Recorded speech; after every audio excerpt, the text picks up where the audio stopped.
서중 학생 여러분 반갑습니다. 가정 2학기 4차시 수업 신생아의 발달 특징 및 돌보기에 대해서 수업하겠습니다. 저번 시간에 이거 애착에 대해서 다시 한번 했었는데 이 애착에 대해서 다시 한번 얘기하려고 저번에 했던 걸 다시 좀 가져왔는데요.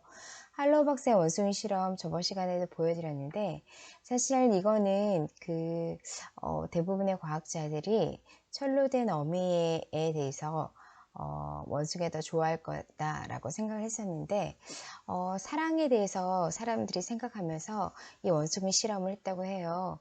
그래서 사실은 이 천 원숭이에 대해서 이 원숭이가 집착적으로 계속 이쪽에 붙어 있는 걸 보고 얼굴을 바꾸기도 하고 얼굴을 없애기도 하고 여러 모양으로 이제 천 원숭이를 바꿨는데 그럼에도 불구하고 이 원숭이는 여기 철에 있는 원숭이에게 가서 잠깐의 우유만 먹고 대부분의 시간들은 이렇게 헝겊 원숭이에서 딱 붙어가지고 여기서 위안을 얻었다고 해요. 그래서 사실 사랑이라는 것, 다시 말하면 어떤 것에 대해서 보상이나 칭찬에 대한 보상으로 이제 어떤 것을 아이들한테 주어야 될까라고 생각할 때 그냥 잘했다 이런 것보다도 더 이렇게 스킨십이라든지 뭐 머리를 쓰다듬다든지 이렇게 안아준다든지 이런 부분에 대한 욕구가 사람들에게 많이 있구나라는 것을 새롭게 알게 되었죠. 그래서 아이들을 키울 때 그냥 말로만 하는 것보다 안아주고 쓰다듬어주고 또 어, 그, 어, 그 스킨십을 해주는 것들이 사람에게서는 또 이렇게 원숭이와 같은 이런 포유류 동물에서는 되게 중요하구나라는 것을 새삼 알게 되는 실험이었습니다. 이것과 관련해서 이 애착이라는 거, 이 애착은 아이와 항상 눈을 맞추고 신체 접촉을 해서 안정적인 애착을 형성해야 된다고 하는데 이런 애착은 그, 그 초기의 애착이 부모와 자녀 관계에서 굉장히 중요하거든요. 그래서 이렇게 애착이 잘 형성된 그런 아이들은 자신감을 갖게 돼서 이제 좋은 인간관계가 되고 어른이 되었을 때 되게 이 애착이 잘 된 아이들은 성공할 가능성이 되게 높습니다. 그래서 사람에게는 또 이런 애착 단계가 있기 때문에 이 애착 단계에서 부모하고 아이하고 잘 좋은 안정적인 애착이 형성하는 게 되게 중요하고요. 안정적 애착이 형성이 위해서 제일 중요한 건 민감성입니다. 그래서 아이가 어떤 식으로 행동하는 거예요. 그러니까 예를 들어서 엄마 기저귀 젖었어 또는 우유 주세요 라고 했을 때 바로바로 아이의 욕구에 대해서 민감하게 반응하고 그거에 대해서 대처하는 부모의 방식들이 안정적 애착 형성에 되게 중요하다고 볼 수 있습니다. 또 이 시기에는 언어 및 놀이치료도 있는데 아이에게 정확한 발음으로 말하고 아이의 옹알이나 말에 적절히 대답해주면 언어 능력이 발달하게 됩니다.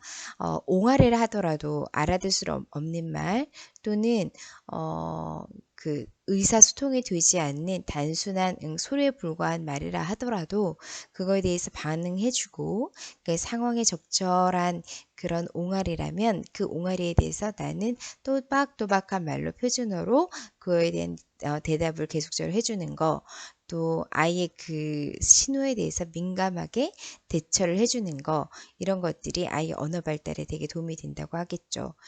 자, 누리는 우리가 교과서나 이런 거를 보고 학교에서 학습하는 것과 마찬가지로 누리는 아이들에게 굉장히 중요한 학습입니다. 즐거움과 새로운 자극을 제공해서 성장과 발달을 촉진하므로 적절한 놀이 환경이 되게 중요하고요. 사실 장난감 같은 거 저희가 어렸을 때 많이 갖고 있었고 여러분들이 생각했을 때도 집안에서 장난감 그 통이 있었을 것입니다. 그런데 부모님이 사실 이 아이들이 놀 때 장난감 같은 것도 그 종류별로 또 사이즈별로 구분해서 딱 정리해왔다가 놀 때 그것을 쉽게 꺼내서 놀 수 있도록 이렇게 배려를 해준다면 아이들은 이 놀이를 통해서 새로운 자극을 더 받는 것들이 쉽게 되겠죠. 그래서 아이들에게 놀이는 정말 중요한 학습이고 뇌 발달에 게 중요한 요인이라는 거. 그래서 어릴 때 아이들과 즐겁게 놀아주고 신체적으로 놀아주고 또 여러 가지 장난감들 통해서 비싼 장난감이 중요한 것이 아니라 일상생활에서 마주 접할 수 있는 그런 것들로 아이들과 같이 놀아주는 거 이런 거 필요하다고 하겠습니다. 자, 저번에도 요거 했었는데 이유식이요. 이유식을 다시 한번 가져오는 이유는 이유식에 관해서 그 영상을 2개 준비했습니다. 사실 여기서 그냥 같이 영상을 틀고 싶은데 이게 녹음이 잘 안 되더라고요. 그래서 여러분들은 이유식 그 영상을 나가서 다시 한번 보고 그거에 대해서 이제 그 생각을 해보면 되겠습니다. 제일 중요한 건 처음에는 쌀 미음부터 시작한다는 건데 미음이란 저희가 원래 쌀을 갈아가지고 되직하게 만들어가지고 먹는 건데 물의 양에 따라서 쌀 미음을 묽게 할 수도 있고 되게 할 수도 있습니다. 그런데 아이들이 처음에 6개월부터 시작할 때 처음에는 굉장히 묽은 쌀 미음부터 시작합니다.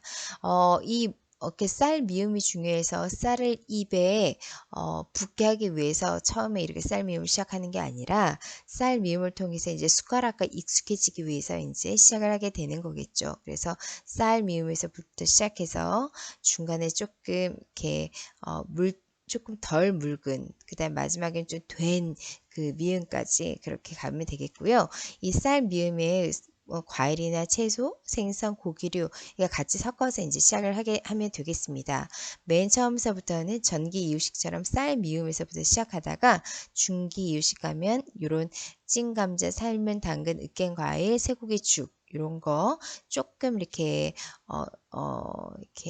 이물감이 있는 6개월서부터 저희가 이유식을 시작할 때 아이들이 이빨에 나오는 시기입니다. 그래서 조금 더 이렇게 삶아서 으깬 거 또 이렇게 덩어리가 있는 것들을 아이들이 씹을 수 있기 때문에 그때는 조금 이렇게 좀 된 것들을 주셔도 됩니다.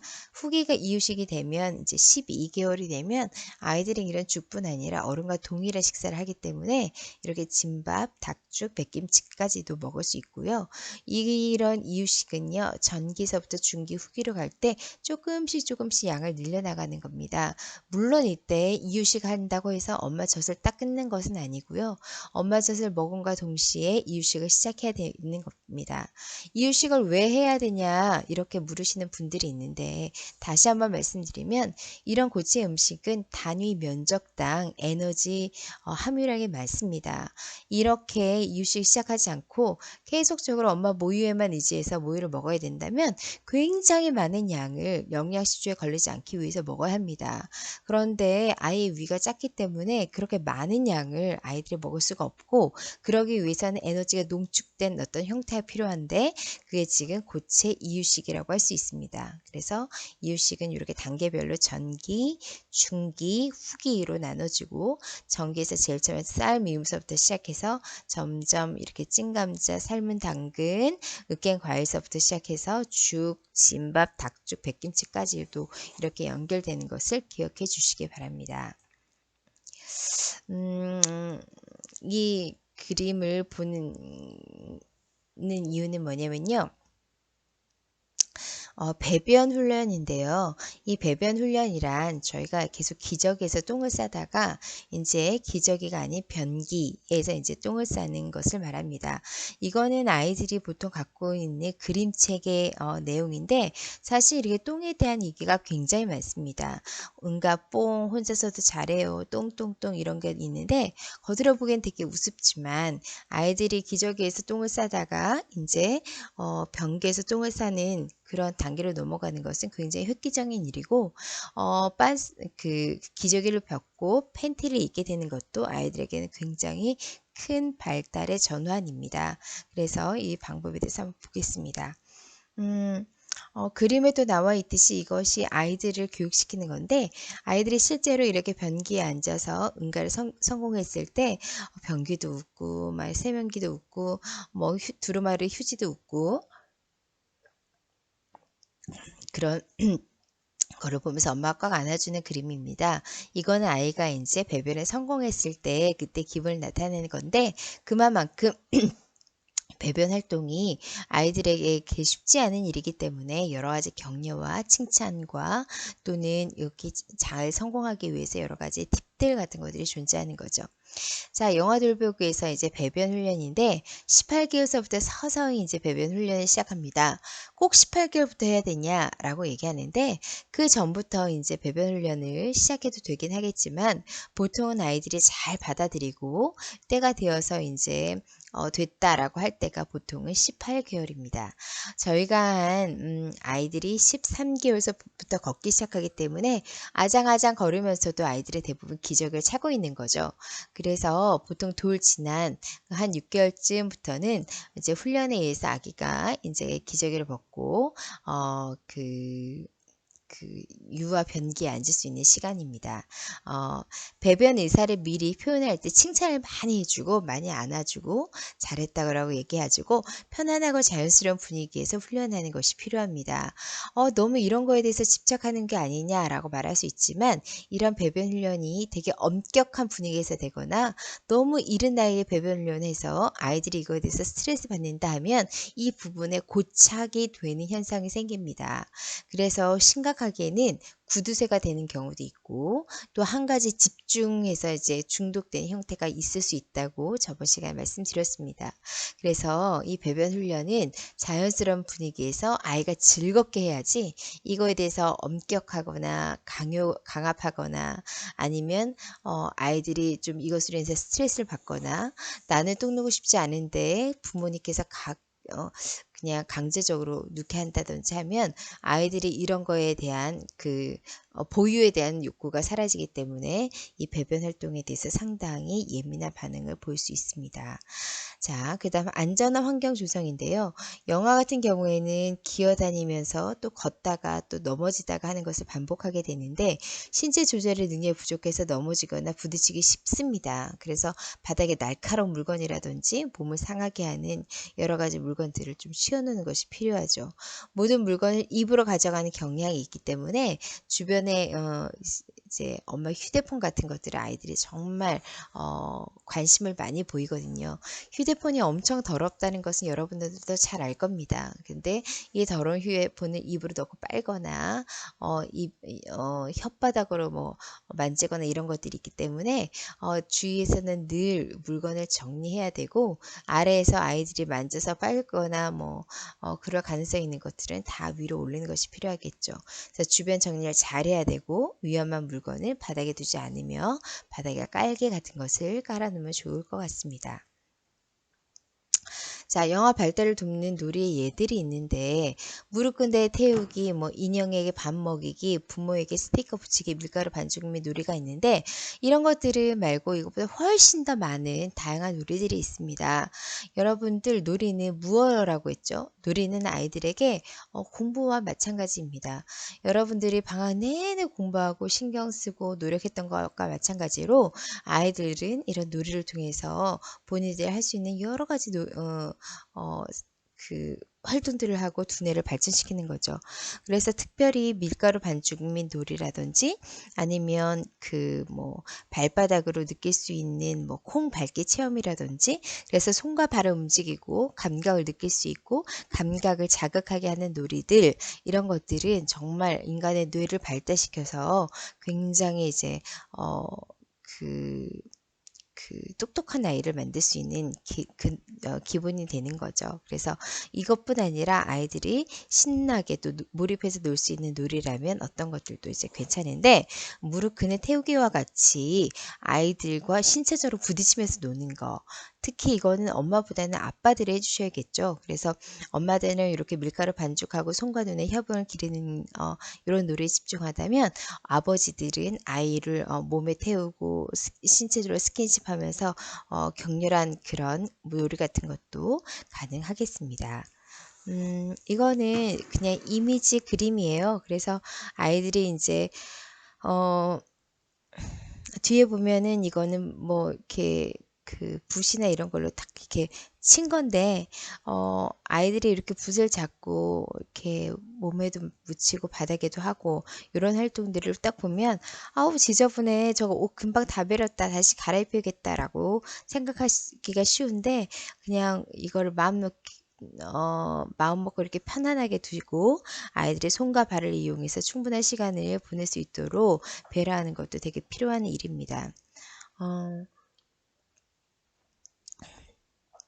이건 볼 안에서 아이들이 노는 건데 이때 아이들이 이제 볼의 그 사이즈, 감촉 이런 걸 느끼면서 뇌가 발달한다고 하죠. 이것도 마찬가지입니다. 사실 되게 이렇게 몽글몽글한 솜을 지금 아이들이 갖고 있는데 이 느낌들이 보통 평상시에 많이 접할 수 없는 그런 느낌이기 때문에 아이들 이렇게 뉘어놓고 손으로 만지게 하고 피부로 느끼게 하고 이런 활동들은 아이들의 뇌를 발달시킬 수 있는 그런 활동들입니다. 또 이건 뭐냐면 그 뻥튀기의 튀밥입니다. 그래서 쌀을 튀겨서 이제 다 바닥에 뿌려놓고 이렇게 가끔 뭐 그 유치원이나 아니면 어린이집에서 아이들을 돌볼 때 이런 시간을 갖긴 하는데 이게 손에 닿으면서 되게 특별한 느낌을 줍니다. 그래서 이런 그 손에 있는 그런 감각기관을 통해서 이제 전달되는 거 이런 것들도 되게 필요하다는 거. 자, 유아 발달의 특징에 대해서 보겠습니다. 특징은 영아기보다 점점점 신체 속도는 감소하지만 꾸준히 성장하게 됩니다. 유아는 이제 영아 발달에 이제 넘어가서 이제 좀 더 큰 시기가 되는 거죠. 매년 키는 5에서 7cm, 몸무게는 2에서 3kg 정도 증가합니다. 만 4세, 다시 말하면 우리나라 나이로 이제 5살이 되면 키는 약 100cm, 몸무게는 15kg 정도 됩니다. 그러나 이렇게만 돼도 사실 아이들과 5살만 돼도 뭐 이렇게 아주 중요한 의사소통 같은 것들은 거의 다 되지만 단점으로는 이렇게 에버랜드나 롯데월드 갔을 때 키가 안 돼가지고 아주 재밌거나 이런 걸 못하는 그런 나이가 되는 거죠. 그래서 한 6세가 되면 이렇게 우리나라 나이로 7살쯤 되면 키가 115cm, 몸무게가 한 20kg 정도 돼서 이제 키가 쭉쭉 늘어나고 머리 사이즈는 그대로여서 점차 8등신, 9등신에 가까운 이런 그 비율을 이제 점점 보이게 되겠죠. 그런데 아직도 완벽한 8등신, 9등신은 아니지만 매년 키가 크고 머리의 비율이 점점 줄어드는 것들은 확실한 일입니다. 그래서 몸 전체에서 머리의 비율이 점점 줄어들고 팔, 다리가 길어져서 균형 잡힌 신체가 되는 것들이 특징입니다. 아이들 유아 발달을 좀 더 이렇게 자극시킬 수 있는 것들은 달리기, 계단 오르내리기, 자전거 타기 등을 할 수가 있습니다. 눈과 손의 협응력이 필요한, 다시 말하면 눈과 손의 그 협동을 할 수 있는 그런 그 활동들이 있는데 숟가락 사용도 마찬가지입니다. 숟가락을 들어서 이 숟가락을 보면서 입으로 넣을 수 있는, 다시 말하면 숟가락과 입과 1대1 대응을 할 수 있는 그런 능력이 돼야 됩니다. 선생님 이거 너무 쉬운 거 아니에요? 어떻게 숟가락을 못 쓸 수 있겠어요? 그 전에 아이들도 다 됐잖아요 라고 얘기하는데 이유식을 먹일 때 아이들이 스스로 스푼을 잡고 먹으려고 노력하지만 이 숟가락을 입으로 딱 당기는 이런 협응력이 안 돼서 턱에다 넣기도 하고 가슴팍에다 찌르기도 하고 그래가지고 이유식을 먹을 때 특별하게 이유식 턱받이 같은 것들이 필요하게 되는 거죠. 그래서 숟가락을 사용한다는 건 아주 고도의 손과 눈의 협응이 필요하다라는 얘기인 거죠. 단추 채우기는 단쪽 구멍을 한 손으로 잡고 한쪽에 단추를 가져다가 이것도 1대1 대응입니다. 이것도 사실 잘 못해서요. 한 6살, 7살 이후에 단추 채우기가 가능한 아이들도 되게 많습니다. 그래서 이 단추 채우기는 아이들의 그 소근육 발달 이런 등등에 도움이 된다는 거죠. 자동차를 조립하거나 아니면 그 색칠 공부책에 색칠하기, 종이 접기, 가위로 종이 다루기 등을 할 수 있습니다. 특히 가위로 종이를 자르는 것들은 고도의 기술이기 때문에 이런 가위로 종이를 자를 수 있다면 아이들은 눈과 손의 협응이 많이 발달됐다라고 볼 수 있는 거죠. 자, 아이들은 언어 발달은 점점 빠르게 증가하고 있습니다. 어휘수도 늘어나고 다양한 문장을 구사해서 언어 능력이 발달해요. 근데 만 3세가 되면 언어가 폭발적으로 증가합니다.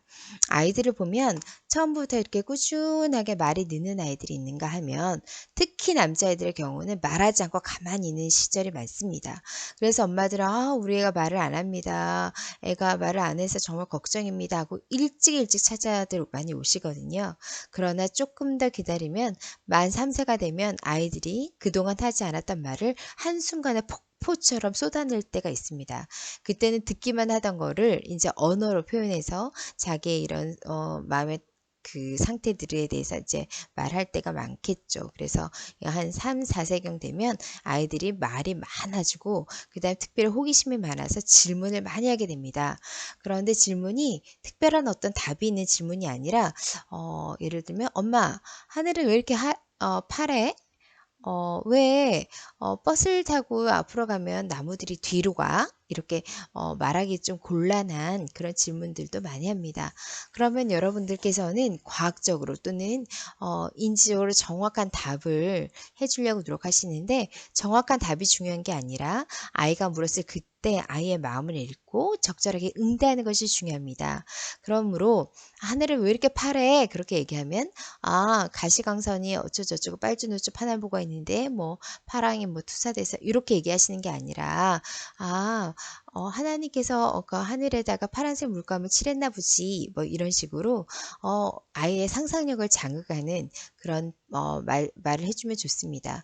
엄마 왜 나무들이 뒤로 가?" 그러면 나무들이 지금 화장실 가나 봐."라고 말을 해 주셔도 아이들은 충분히 언어 능력과 지적 능력이 자극이 된다고 볼 수 있습니다. 그래서 호기심에 말해서 끊임없이 질문할 때 귀찮아하거나 또 힘들어하지 마시고 그 호기심에 말해 질문할 때 적절히 대꾸해 주시고 대답해 주시면 아이들의 언어 발달에 되게 도움이 많이 될 것 같습니다. 만 6세경에는 성인과 일상적인 대화가 가능합니다. 그래서 만 6세 이후서부터는 뭐 어떤 여자아이들 같은 경우에 인생은 논할 수 있다라고 말씀까지 하시는데 어쨌거나 어휘수가 늘어나고 엄마의 말을 이해하고 어느 정도는 커뮤니케이션이 될 수 있는 그런 이제 단계가 되는 거죠. 그다음에 인지 발달이 매우 빠른 속도로 이제 이루어져서요. 이때 당시 아이들을 스펀지 같다라고 말하시는 분들도 있습니다. 그래서 아이들에게 알려줄 때마다 그를 빠르게 쑥쑥 받아서 자기 것을 만드는 인지 능력이 발달한 아이들이 있고 더불어서 상상력이 풍부해지고 기억력이 좋아집니다.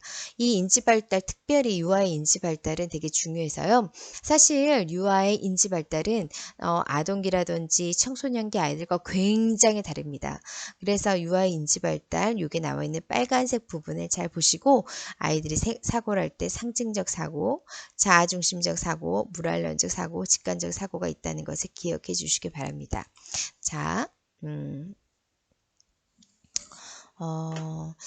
거의 모든 정서가 분화해서요. 뭐 슬픔, 기쁨, 짜증남, 또 흥분, 좌절 이런 모든 감정들을 아이들이 느낄 수 있습니다. 그래서 자신의 감정을 느낄 수 있지만 중요한 사실 자신의 감정 통제가 안 되는 게 특징입니다. 그래서 이때 아이들 입장에서는 둘째나 셋째가 태어나는 시기이기도 하고 둘째나 셋째에게 자기의 엄마 아빠의 사랑을 빼앗겼다라는 질투도 많이 느끼지만 이 질투를 이 아이가 조절해서 어느 정도 참아서 조절할 수 있다. 이렇게 될 수 있는 없는 그런 단계인 거죠. 그래서 자신의 감정을 통제하는 능력이 많이 부족하고 감정 표현이 강하죠. 그래서 물건을 안 사준다. 내가 원하는 걸 엄마 아빠가 외면했다. 그러면 그게 집이 아니라 사람들이 잘 많이 보는 그런 공공장소라 하더라도 자신의 기쁨이라든지 자신의 슬픔이라든지 자신의 애원을 몸으로 다 표현하기 때문에 그 아이가 어떤 상태인지 모를 수가 없는 거죠. 그러나 이런 감정의 지속 시간이 매우 짧고 변화가 심하다는 게 특징이 있습니다. 그래서 거의 모든 정서가 분화되지만 통제력이 부족하고 그렇지만 감정의 지속 시간이 짧고 모든 변화가 심하다는 그런 사실만 좀 기억하면 되겠습니다. 사회성이 발달해서 독립심도 강해지고 자율성과 성취감에 대한 욕구가 강해서 스스로 결정하고 행동하려고 합니다. 또래와의 친구와 어울리면서 경제, 협동 등 사회적 행동을 이제 배우게 되고 사회적 규범을 배우게 됩니다. 그래서 이렇게 어, 그, 그 정서 발달 및 사회성 발달, 유아에 대해서 했는데 유아는 신생아와 달리 다른 특징을 보이기 때문에 잘 보셔야 합니다. 아까 사고의 특징 중에 상징적 의미를 부여한다고 했잖아요. 그래서 아이들이 이렇게 블럭을 가지고 놀면서 이거 버스라고 생각하면서 부릉 부릉 하면서 버스에 출발하자.